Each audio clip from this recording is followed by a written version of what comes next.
Hi friends, आज आपण ड्रायफ्रूट्सचे लाडू बनवणार आहे। ही रेसिपी खूपच हेल्दी आणि टेस्टी असणार आहे। चला तर मग आपण रेसिपीला सुरुवात करूया। हे बघा, इथे मी मखाने घेतलेत, एक मोठा बाउल भरून। मखाने मस्त भाजून घ्यायचे आहेत आपल्याला, इथे नुसतेच भाजून घ्यायचे आहेत। आणि नंतर मी बाकी पण ड्रायफ्रूट्स घेतलेले आहेत, ते पण तुम्हाला एकदा दाखवून घेते।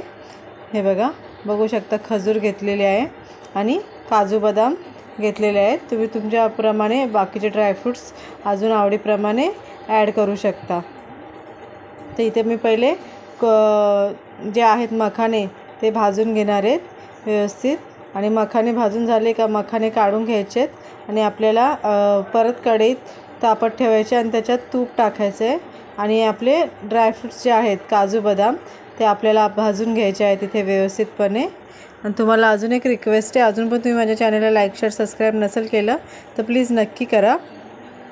हे बघा, तुम्ही पाहू शकता अशा प्रकारे मी इथे 2 ते 3 चमचे तूप टाकलेलं आहे। आणि इथे मी आता काजू बदाम हे व्यवस्थित भाजून घेणार आहे। ड्रायफ्रूट्स तुम्ही इथं पिस्ता, मनुके वगैरे, अक्रोड ते पण ॲड करू शकता, पण मला ते आवडत नाही म्हणून मी ते स्किप केलेलं आहे। म्हणून मी इथे फक्त काजू बदाम, मखाना आणि खजूरच घेतलेले। बघा, हे व्यवस्थित असे भाजून घ्यायचे आहे। आणि हे लाडू जे आहेत हे खूपच हेल्दी आणि टेस्टी असतात आणि पौष्टिक तर खूपच असतात, त्यामुळे तुम्ही नक्की ट्राय करून बघा। हे बघा, आता काजू बदाम भाजून झालेले आहेत, त्याच तुपात आपल्याला आपली खजूर जी आहे ती व्यवस्थित भाजून घ्यायची आहे, मस्त परतून घ्यायची आहे, सॉफ्ट होते त्यांनी। आणि यातल्या बिया काढून घ्यायच्या आहेत आपल्याला। मी इथे खजूर आणून त्यातल्या बिया काढलेल्या आहेत आणि त्याला बारीक चॉप करून घेतलेले आहे। तुम्ही हवं तर सीडलेस जे खजूर भेटतात ते पण आणू शकता, ठीक आहे। नाही तर काळी खजूर भेटते, ती देखील तुम्ही यूज करू शकता। इथे आपण खारीक का यूज नाही करत आहे की खारकेने मग आपल्याला वेगळा गूळ असा घालावा लागेल।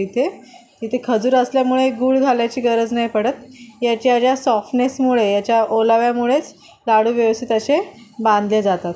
तर हे बघा, आपण आपली जी खजूर जे आहेत ते आपण व्यवस्थित भाजून घेऊया, परतून घेऊयात। आणि हे मिश्रण सगळं थंड होऊन द्यायचं आहे। आणि अशा प्रकारे बघा, खजूर, काजू बदाम आणि मखाना याची पावडर करून घेतलेली आहे मी। आणि सगळं व्यवस्थित असं मिक्स करून घ्यायचं आहे आपल्याला। सगळं मिश्रण व्यवस्थित एकत्र करून घ्यायचं आहे। आणि खूपच गरज पडली तर 2 ते 3 चमचे तूप घालायचं आहे। आणि अशा प्रकारे आपले लाडू जे आहे ते बांधून घ्यायचे आहेत। चला तर मग आपण आपले सगळे लाडू अशा प्रकारे बांधून घेऊया। आणि तुम्हाला पण रेसिपी आवडली असल्यास लाईक शेअर सबस्क्राईब नक्की करा। नक्की एकदा रेसिपी ट्राय करून बघा, याची टेस्ट जी आहे ती खूपच छान लागते। चला तर मग या पौष्टिक असे लाडू खायला। हे बघा, तुम्ही पाहू शकता खूपच सुंदर असे लाडू तयार होतात। Thank you, bye.